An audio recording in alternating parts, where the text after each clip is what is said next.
Uttarayan police પાસેથી મળતી માહિતી મુજબ મોટા વરાછા વિસ્તારમાં રહેતા અને અંકલેશ્વર જીઆઈડીસીમાં પેપર કંપની ચલાવતા ભરત હિંસુ સાથે છેતરપિંડી થઈ છે.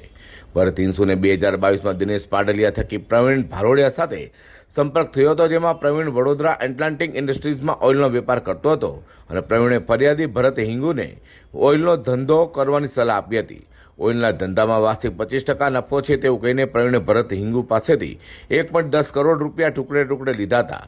ભરતને આ રકમ 24 મહિનામાં આપવાનો વાયદો કર્યો હતો. ઉપરાંત વાર્ષિક 25% નફા પેટે 5 ચેકો તેમજ પ્રોમિસરી નોટ પણ લખી આપી હતી અને આરોપી પ્રવીણ હર્ષ તથા મુકેશને સાક્ષી પણ રાખ્યા હતા.